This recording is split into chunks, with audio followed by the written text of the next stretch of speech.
Selamat pagi, sahabat bertumbuh dan berbuah. Kita akan dikuatkan dengan kebenaran firman Tuhan di pagi ini. Dan tema renungan di pagi ini, saya beri tema, dari Tuhan datang pertolongan. Saudara, mari kita baca dalam Mazmur pasalnya yang ketiga ayatnya yang ke-9. Firman Tuhan berkata, dari Tuhan datang pertolongan, berkat-Mu kiranya turun atas umat-Mu. Saudara yang diberkati Tuhan, dalam kehidupan relasi kita dengan orang lain, seringkali kita temui sebuah kenyataan pahit bahwa ada kalanya kita ini menemui orang-orang yang tidak suka sama kita, orang-orang yang membenci kita, serta menentang kita habis-habisan. Saat terjadi, itu rasanya hati itu begitu sedih, perasaan tertolak datang menyapa, dan kepercayaan diri hancur seketika. Maka dari itu saudara, sebagai anak-anak Tuhan, pertanyaannya yang tepat ialah respon terbaik apa yang dapat kita berikan berdasarkan hikmat dan kebijaksanaan yang Tuhan berikan bagi setiap kita.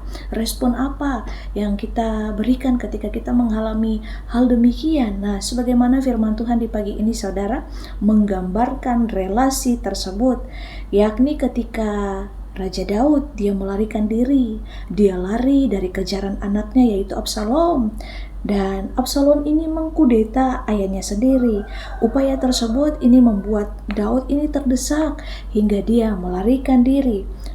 Coba saudara itu bayangkan bagaimana apa yang Daud rasakan, apa yang ada dalam hatinya. Ia harus lari dari kejaran anaknya sendiri yang hendak menggulingkan dia dari tahtanya. Dan saudara, ini satu perenungan yang luar biasa bagi setiap kita saudara. Nah, pembunuhan, banyak sekali musuh yang ingin mengejar Daud dan ingin membunuh dia. Saat kita memahami konteks tersebut saudara, maka syair-syair di ayat selanjutnya itu menjadi begitu hidup. Begitu banyak musuh yang ingin menghancurkan Daud, namun itu semua tidak membuatnya gentar, tidak membuatnya dia imannya kendor, karena Allah bagaikan perisai yang mengangkis segala serangan yang datang kepada Daud, saudara. Nah, sahabat bertumbuh dan berbuah, saat ini mungkin kita tengah diperhadapkan dengan kehempitan, bahkan pengkhianatan, serta bagaimana yang dialami Daud itu pun kita alami, saudara. Kita merasa begitu kecil di hadapan masalah yang kita rasa terlalu besar.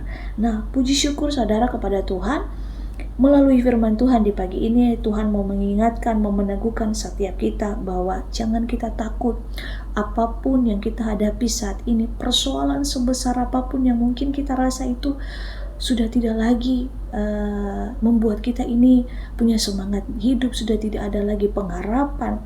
Tuhan bilang dan mengatakan buat setiap kita bahwa Dia selalu menopang dan Dia berada di sisi kita. Maka dari itu saudara, mari kita berhenti untuk menundukkan kepala kita kepada masalah yang seolah-olah begitu besar, seolah-olah tidak ada harapan lagi bagi kita. Mari kita tatap masa depan dengan penuh keyakinan bahwa Tuhan pasti menolong setiap kita. Dari Tuhan datang pertolongan dan berkat-berkat-Nya selalu turun atas kehidupan kita. Percaya bahwa setiap proses yang kita hadapi itu bukan kebetulan. Tuhan lagi menyatakan kuasa-Nya bagi setiap kita. Dia lagi mempersiapkan kita untuk sebuah rencananya yang besar. Percaya bahwa setiap persoalan yang kita hadapi ini bukan untuk menghancurkan kita, tetapi untuk membuahkan iman kepercayaan kita semakin nyata kepada Tuhan. Dan biarlah perenungan firman Tuhan di pagi ini menjadi rema yang kuat bagi setiap kita.